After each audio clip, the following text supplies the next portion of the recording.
Selamat malam pemirsa, senang sekali Headline Malam kembali hadir kali ini bersama saya, Rusmi Rahma. Sejumlah informasi penting akan kami hadirkan untuk Anda dan berikut di antaranya. Aparatur negeri sipil dan tenaga kerja kontrak daerah Kukar langsung jalani rapid test seusai pulang dari zona merah. Pemerintah Kabupaten Berau adakan rapid test gratis bagi mahasiswa dan pelajar Berau yang akan melanjutkan pendidikan di luar daerahnya.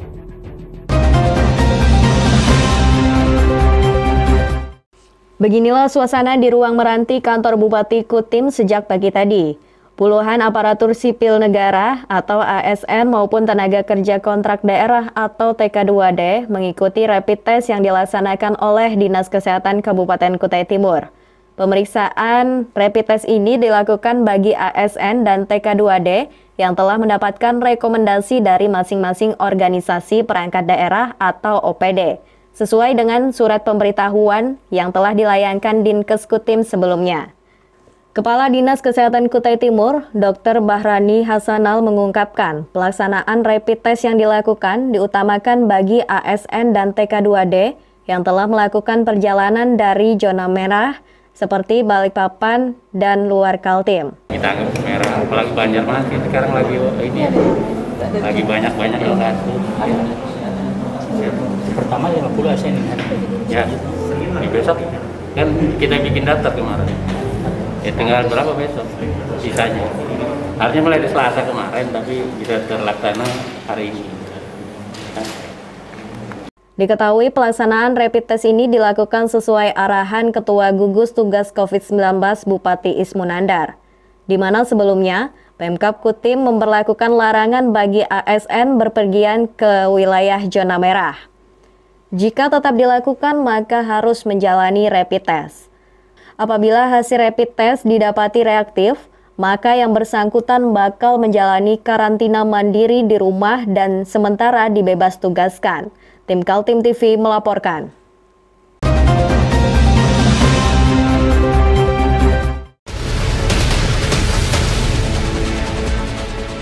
Mari kita memerangi virus corona dengan mematuhi imbauan pemerintah. Stay at home.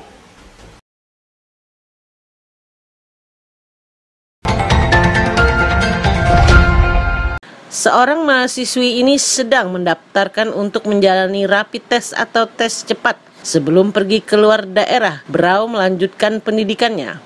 Layanan rapid test yang disediakan oleh Unit Pelaksana Teknis Laboratorium Kesehatan Daerah Berau ini sengaja diperuntukkan bagi seluruh mahasiswa ataupun siswa Berau yang ingin meneruskan pendidikannya keluar daerah dengan tanpa dipungut biaya alias gratis seperti yang ditegaskan oleh Pemkab Berau beberapa waktu lalu. Di hari pertama pelayanan yang dibuka Senin pagi ini, pihak lab telah menyiapkan sebanyak 500 alat rapid test bagi 25 orang mahasiswa atau pelajar setiap harinya. Sementara untuk persyaratan administrasi yang perlu dipersiapkan untuk mendapatkan layanan RDT gratis ini, bagi calon mahasiswa hanya perlu menyerahkan bukti fotokopi surat keterangan lulus diterima universitas atau perguruan tinggi di luar Berau. Sedangkan untuk mahasiswa yang sudah menempuh pendidikan hanya perlu menyerahkan fotokopi kartu pelajarnya saja. Nggak bayar sih tadi, cuma daftar langsung di rapid test. Persyaratannya apa aja tadi? Persyaratannya kalau untuk mahasiswa yang baru lulus SMA dan baru keterima di sana itu cuma surat keterangan lulus keterima di sana. Kalau kayak saya yang mahasiswa yang udah aktif cuma menunjukkan KTM, fotokopi KTM. Oh, fotokopi KTM ya? Iya. Itu rapid testnya langsung keluar hasilnya atau gimana? Tadi di rapid test nanti katanya 1 sampai 2 jam, kemudian ngambil hasilnya di Dinas Kesehatan. Rapid test tadi apakah gratis atau apa? Saya dengar infonya sih gratis, dan tadi pas saya tes nggak dimintain sama dari pungut biaya. Ini dipersiapkan untuk yang ini 500. Dipersiapkan untuk ini yang tindak lanjutnya ini. Untuk siswa dan mahasiswa. Iya. Tapi kami batas 25 untuk hari ini. 25. Per hari itu, Pak? Ya, per hari. Layanan RDT gratis ini sendiri sementara hanya tersedia di Lab Kesda Berau, dan jika memungkinkan secara teknis dan prosedur pelayanan RDT gratis bagi mahasiswa ini juga akan tersedia di puskesmas di setiap kecamatan se-Kabupaten Berau. Tim Kaltim TV melaporkan.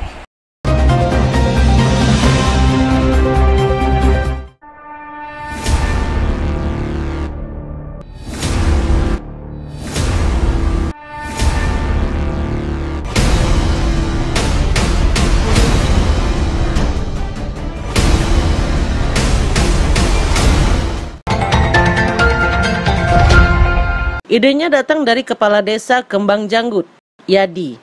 Karena di kawasan pedalaman itu belum ada tempat-tempat wisata, Kepala Desa yang pernah menjadi Ketua Panwaslu Kutai Kartanegara itu berinisiatif membangunnya. Bersama-sama dengan tokoh masyarakat setempat, sebuah lahan danau disulap jadi tempat wisata. Menggunakan anggaran dana desa, dibangun 2 buah rumah apung yang saling berhadapan. Rumah apung ditempatkan di atas danau dan nantinya diproyeksikan akan ada penjajah makanan khas ikan. Kepala Desa Kembang Janggut berharap Bupati Kukar Edi Damansah yang datang meresmikan. Dia bersama warga membangun tempat wisata agar desa mereka memiliki pendapatan. Memang danau itu selama pemerintahan yang terdahulu kan memang belum pernah tersentuh, karena ketika kita ini sebagai anak muda dituntut untuk berinovasi untuk desa kita, sehingga kita Desa Kembang Janggut ini mengembangkan potensi danau pulau yang saat ini juga disebut Danau Pulau Sahrai. Nah, maka dari itu ketika nanti sudah diserah terimakan oleh pihak pemerintah desa, maka kita akan menyampaikan dan sekaligus mengundang Pak Bupati untuk menyerahkan dan sekaligus peresmian. Kawasan wisatanya belum diresmikan, tapi warga sekitar pedalaman sudah mulai menjadikan kawasan wisata Danau Pulau Sahrai menjadi tempat tujuan. Seperti tampak pekan lalu saat Kaltim TV singgah, ada beberapa warga yang tinggalnya di kampung sebelah berkunjung ke situ. Harapan saya ini tempatnya dibersihkan lagi, di sininya agak dibagusilah, di depan sana. Bisa dikasih bunga lah, apalah, kemudian dihias kayak bagus-bagus gitu buat foto-foto. Harapanku sih pulau ini diperbaiki, dibuat lebih bagus lagi supaya lebih menarik. Yang kamu harapkan di wisata ini apa yang perlu dibagusi atau permintaan kepada pemerintah seperti apa? Supaya ada bermainnya perahu. Kepala desa mengaku masih melengkapi semua sarana wisata yang membuat betah para pengunjung. Di antaranya yang sudah adalah rumah apung dengan di tengah-tengah budidaya ikan segar. Pengunjung yang ingin menikmati kuliner ikan air tawar bisa langsung mendapatkannya. Saat ini sudah ada rekreasi yang sudah kita sediakan, yaitu rakit terapung kuliner, di mana di dalam rakit terapung itu kita desain yaitu pemeliharaan ikan juga di dalam antara rakit yang satu dengan rakit yang lain, yang dua rakit kan. Jadi di situ kita pelihara ikan patin, ikan lele. Nah, kenapa kita siapkan seperti itu? Karena kita harus menyediakan ikan-ikan yang segar tanpa harus melalui pengerasan atau pengawet melalui es tadi. Tim Kaltim TV, Hardin, melaporkan dari Kembang Janggut, Kukar.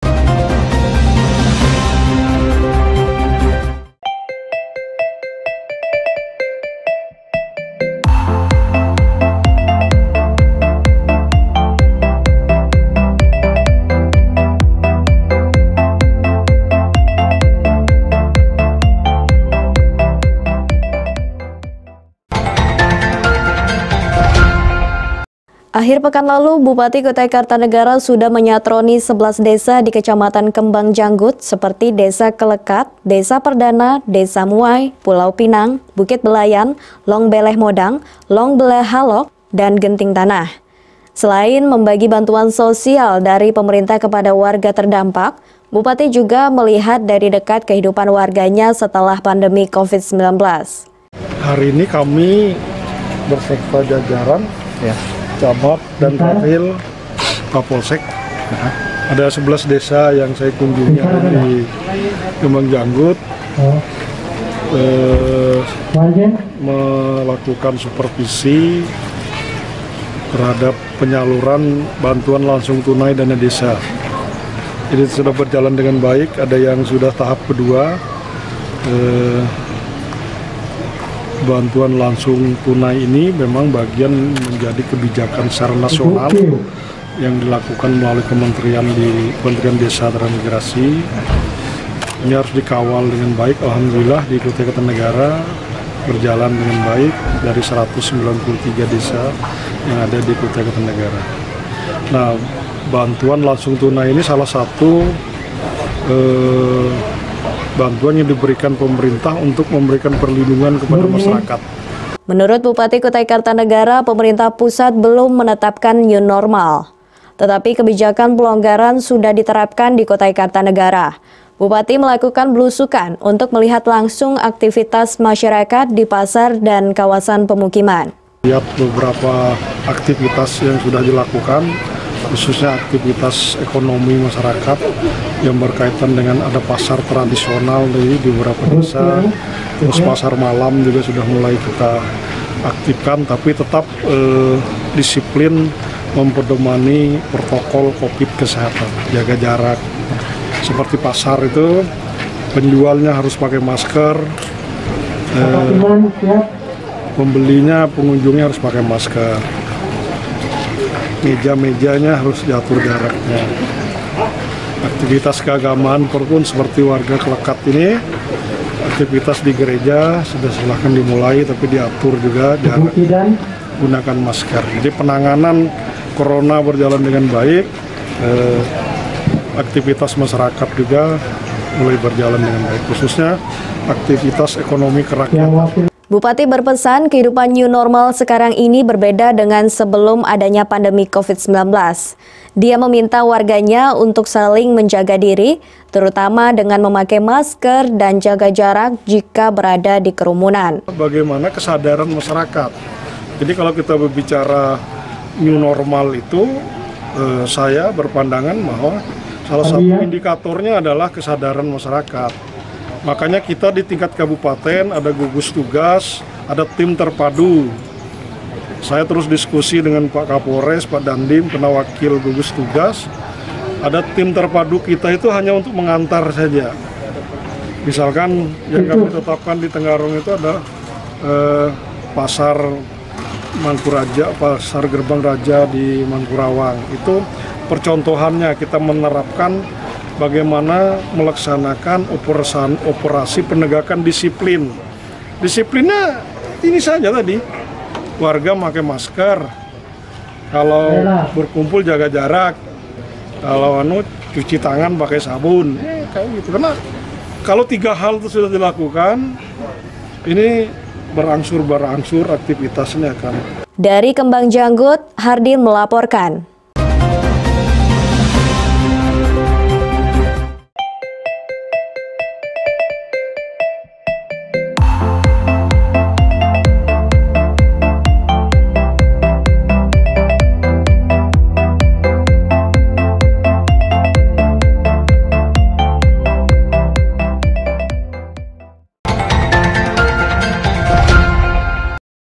Sejak akhir tahun 2019 lalu, jalan tol Balikpapan Samarinda sudah bisa dinikmati para pengendara roda 4. Bahkan setelah lebih 6 bulan digratiskan tidak membayar tol, baru pada bulan Juni 2020 ini pemerintah menurunkan tarif, yakni sekitar Rp1.000 per kilometer.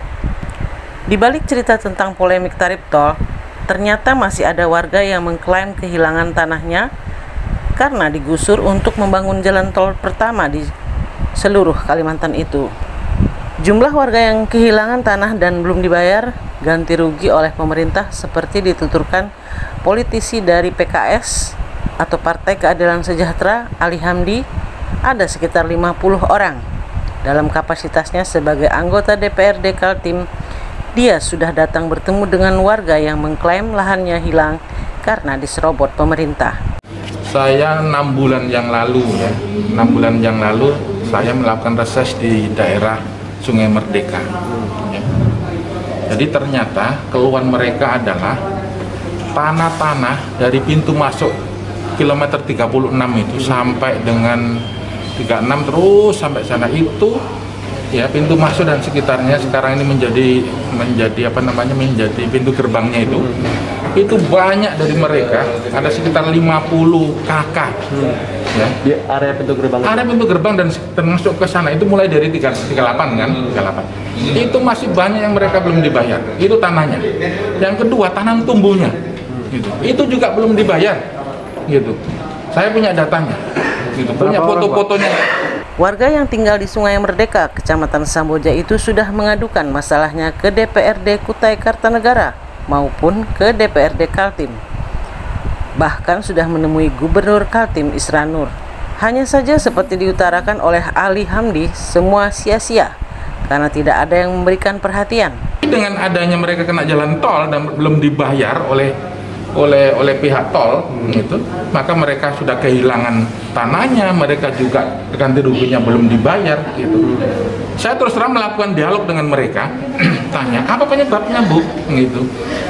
Katanya mereka ya, kata mereka itu tanamannya belum sampai pada ukuran, padahal waktu itu dengan foto-foto yang jelas itu sudah di atas 3 tahunan umurnya itu. Bahkan sampai ditantang kalau memang ini umurnya baru setahun. Coba kalau seandainya itu dia minta cabut, kalau memang Bapak bisa mencabut, saya akan ganti satu pohon itu 1 juta. Itu masyarakat menantang begitu. Nah, karena mereka dihadapkan terus terang dengan aparat dan lain sebagainya ya, gitu. Akhirnya mereka nggak bisa berbuat apa-apa. Mereka sudah ketemu DPRD Kabupaten Kutai Kartanegara. Mereka juga sudah ketemu dengan provinsi. Bahkan mereka juga sudah ketemu dengan Pak Gubernur. Ada fotonya juga ada. Ali Hamdi mengatakan sudah menyampaikan persoalan itu kepada pimpinan DPRD untuk ditindaklanjuti. Dalam waktu dekat DPRD Kaltim mengirim surat untuk 2 hal yang dianggap serius untuk keberlangsungan jalan tol, yakni soal tarif dan juga ganti rugi lahan petani. Tim Kaltim TV, Hardin melaporkan.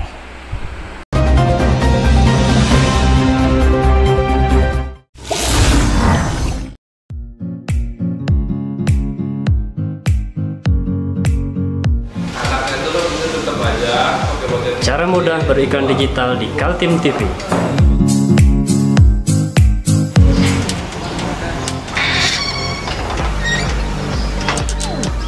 Yang pertama, jadilah sahabat Kaltim TV.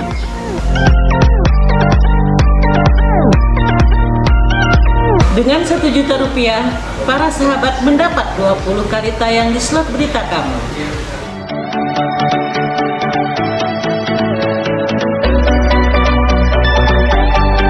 Dengan 20 detik dapat menjangkau 20.000 penonton.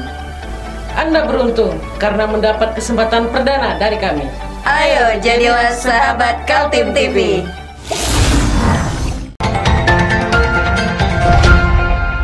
Dua pemuda di Balikpapan diamankan oleh Polsek Balikpapan Selatan lantaran memiliki dan menguasai narkoba jenis sabu-sabu. Kedua tersangka ini diamankan di lokasi yang berbeda. Hal tersebut disampaikan oleh Kapolsek Balikpapan Selatan pada 16 Juni 2020 siang. Tersangka Dono diamankan di sebuah hotel di kawasan MT Haryono pada Jumat malam. Dari tangan tersangka ditemukan narkoba jenis sabu-sabu sebanyak 6 paket hemat yang oleh tersangka akan digunakan sendiri. Sementara itu tersangka Fatur Rahman diamankan oleh Polsek Balikpapan Selatan di kawasan Parkir Mall BSB. Sabu ditemukan di dalam tempat kosmetik dengan jumlah 2 paket dengan berat bruto 21,7 gram. Kapolsek Balikpapan Selatan Kompol Harun mengatakan kedua tersangka diamankan di lokasi yang berbeda. Saudara Dono sendiri diamankannya di sekitaran Hotel Jam Jaya pada saat hari Minggu. Tertangkaplah saudara Fatur di sekitaran parkiran BSB. Itu dibagi 2 Pak, karena saya nggak tahu kalau di dalam kosmetik kecantikan itu ternyata ada BB, ada sabu-sabu. Saya cuma disuruh mengambilkan barang kosmetik, baru saya disuruh mengantarkan ke dia. Kalau saya itu nggak tahu isinya kalau itu sabu-sabu. Tadi tangkap berapa banyak barang buktinya? Kurang lebih 4 paket hemat. Dapat dari mana kamu? Dikasih orang di jalan aja. Terus rencana 4 paket itu mau buat apa? Pakai. Selain narkoba jenis sabu-sabu, beberapa barang bukti seperti ponsel dan timbangan ikut diamankan sebagai barang bukti.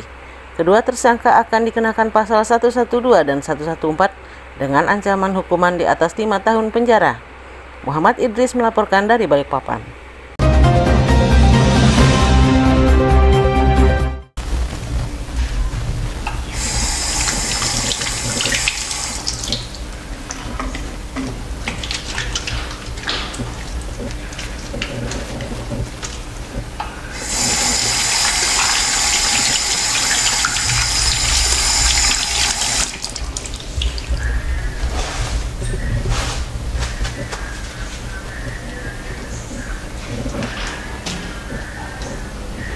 Meskipun di rumah saja, kita tetap selalu menjaga kesehatan, cuci tangan, menggunakan hand sanitizer.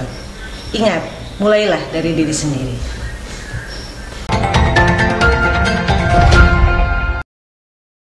Awal polemik dimulai dari keluarnya keputusan Menteri PUPR Basuki Hadi Mulyono, tarif tol Balikpapan Samarinda untuk mobil golongan 1 dari Samboja Kukar sampai Jembatan Mahkota Samarinda sepanjang 64,87 km, tarifnya Rp83.500. Anggota DPRD Kaltim menanggapi soal tarif itu dengan beragam argumen. Agus Suwandi, Wakil Ketua Komisi 3 DPRD Kaltim, menyebutkan soal tarif mahal atau tidak menunggu realitas di masyarakat saja. Apakah masyarakat mau lewat tol atau memilih lewat jalan arteri lama yang kondisinya juga masih bagus? Harganya, saya tidak tahu harganya berapa sekarang. Ngelihat apakah ini layak, kalau sudah nanti berjalan, apakah banyak yang lewat jalan lama, itu kan pilihan sebenarnya gitu. Jadi menurut saya ya tingkat kewajaran ini harus kita sama-sama melihat dulu. Saya tidak bisa bilang ini kemahalan, ini bilang kemurahan. Tentu ada studi yang memang meyakinkan kita semua dan meyakinkan mereka gitu. Walaupun di dalamnya ada APBD provinsi yang sudah diserahkan pengelolaannya kepada Badan Pengelola Jalan Tol gitu. Berbeda dengan Agus Suwandi, pandangan lain datang dari Safrudin, Ketua Fraksi PKB DPRD Kaltim. Safrudin justru menolak tarif itu dan menginisiasi adanya penolakan secara resmi dari DPRD Kaltim. Menurut Safrudin, tarif tol itu mengusik rasa keadilan rakyat karena terlalu mahal dan di dalam pendanaan pembangunan jalan tol Balikpapan Samarinda ada uang APBD Kaltim senilai Rp3,3 triliun. Ketua DPRD untuk segera bersurat kepada Kementerian PUPR untuk menolak tarif tol yang luar biasa tinggi ini, karena alasannya adalah sangat menciderai rasa keadilan rakyat Kalimantan Timur. Penetapannya juga sepihak, tidak melibatkan pemerintah provinsi baik eksekutif maupun legislatif. Nah, DPRD sebagai representasi rakyat Kalimantan Timur ikut menjadi bagian menolak terhadap penerapan tarif tol itu.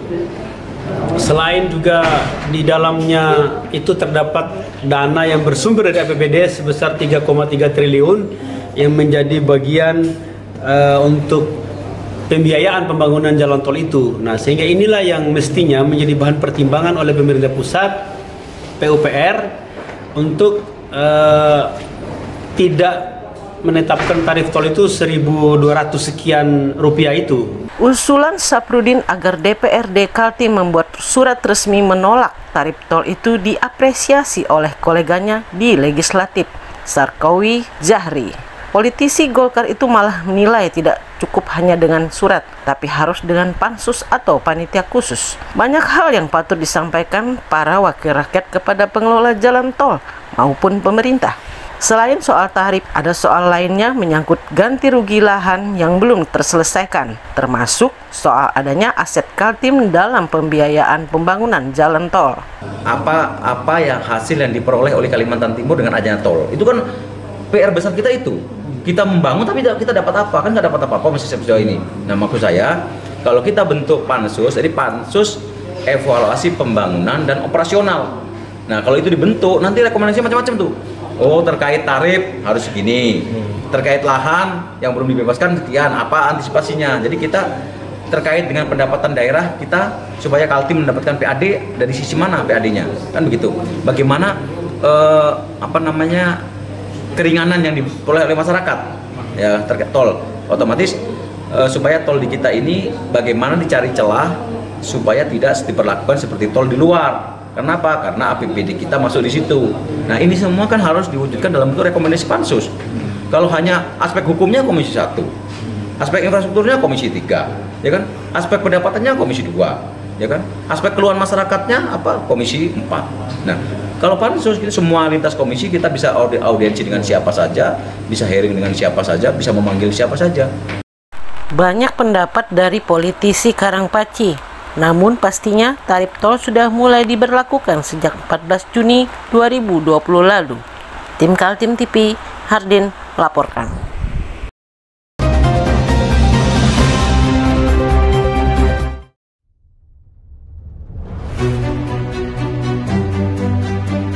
Hari ini kita ada kegiatan untuk membungkus sembako untuk dibagikan ke masyarakat yang membutuhkan karena COVID-19 ini. Semoga kita sukses semua. Harus kerjasama yang bagus. Pancasila! Pancasila!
Satu buah mes milik Hotel Blue Sky yang terletak di Jalan DI Panjaitan RT 79 Gang Cendana, Karangrejo, Balikpapan Tengah, hangus terbakar pada Selasa sore 16 Juni 2020.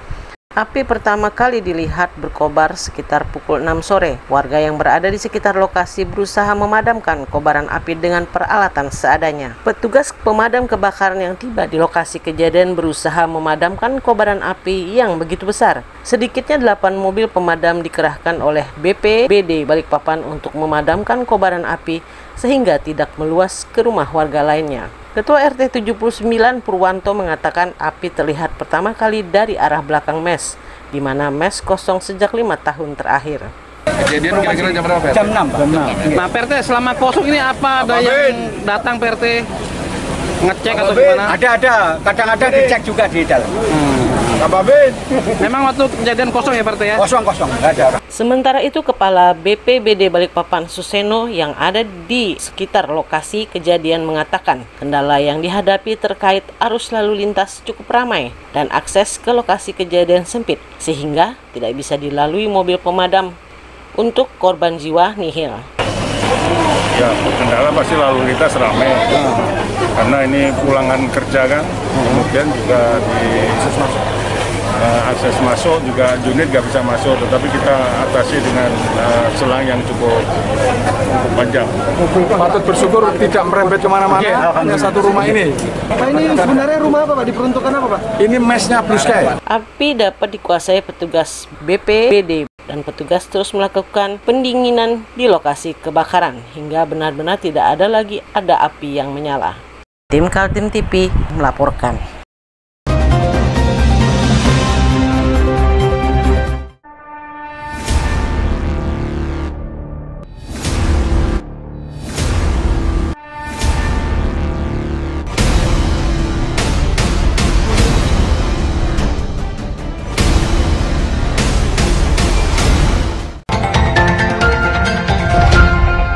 Masih bersama saya Rosmi Rahma, pemirsa, kembali kami sampaikan dua berita utama Kaltim hari ini. PPDB murid SD masa new normal terkesan tidak begitu berbeda dengan di masa sebelum pandemi virus COVID-19. Sebuah rumah di Balikpapan yang difungsikan untuk karantina hangus terbakar.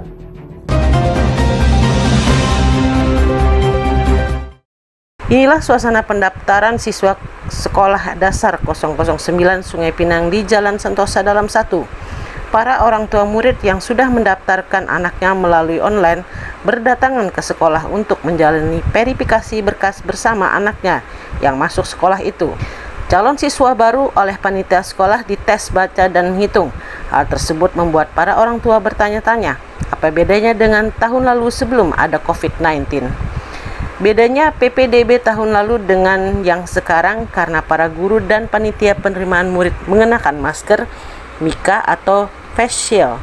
Begitu juga para orang tua dan calon siswa datang mematuhi protokol kesehatan seperti memakai masker dan mencuci tangan. Kemudian pihak sekolah juga menerapkan pemeriksaan suhu badan tiap orang tua dan siswa. Pendaftaran sekarang pastinya beda dah kalau kita daftar dari sekolah langsung sama yang online, pastinya beda. Tapi kan kayak gini situasinya. Iya. Terus kalau misalnya Bu, ini kalau ada kesulitan nggak Bu untuk masuk di online, maksudnya kesulitan untuk masuk di dalam apa namanya daftar online itu? Iya. Ibu kapan daftarnya ini? Tadi pagi. Baru tadi pagi. Kira-kira Bu setuju nggak dengan cara online ini atau dengan cara yang biasa Bu? Dengan adanya pandemi COVID ini. Mau nggak mau? Beberapa orang tua calon siswa mengakui tidak mengerti dengan sistem online, sehingga mereka datang saja ke sekolah itu. Mereka merasa bersyukur karena pihak sekolah memaklumi situasinya dan tidak keberatan untuk menolong pendaftarkan secara online. Menurut jadwal, calon siswa di zonasi sekolah dibatasi waktu pendaftaran antara 15 sampai 17 Juni. Kemudian siswa baru jalur zonasi diumumkan pada 18 Juni 2020. Tim Kaltim TV melaporkan.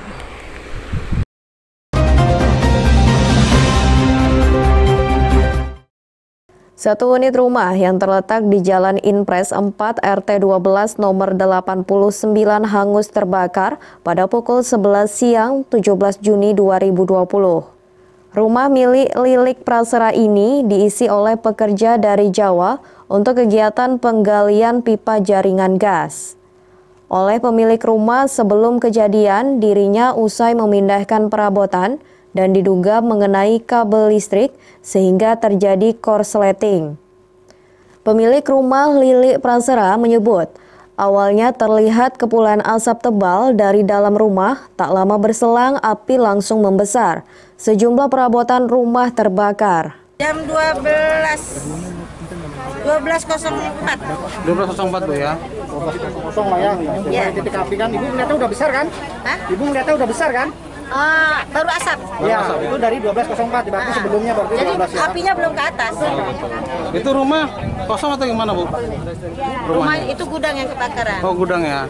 Saya narik barang ketarik kabel, kayaknya korslet itu. Oh korslet ya? Sementara itu, Kabid Kedaruratan BPBD Balikpapan, Usman Ali mengatakan, untuk proses pemadaman sedikitnya 8 unit mobil pemadam dikerahkan. Tidak membutuhkan waktu lama, sekitar setengah jam api dapat dikuasai oleh petugas. Tadi dapat kabar kebakaran di Impres ini jam berapa? Kurang lebih 1 jam yang lalu ya. Kebetulan kita lagi bertugas di kota. Jadi informasi dari masyarakat bahwa terjadi 65 di daerah Tanjung. Jadi tadi di awal kita tugaskan sektor Gunung Samarinda untuk mengecek, ternyata A1. Setelah itu kita bongkar informasi ke seluruh unit pos untuk segera meluncur ke TKP. Berapa rumah ini Pak? Saat ini terlihat 1 rumah kepemilikan, hanya mungkin ada 2 pintu atau ada keluarga yang lain di sini. Tapi informasi juga ada, baru kita dapat bahwa tempat penampungan orang sementara. Karantina ya? Ya, karantina. Polsek Balikpapan Utara memasang garis polisi guna kepentingan penyelidikan kepolisian di sekitar lokasi kebakaran. Dari Balikpapan, Muhammad Idris melaporkan.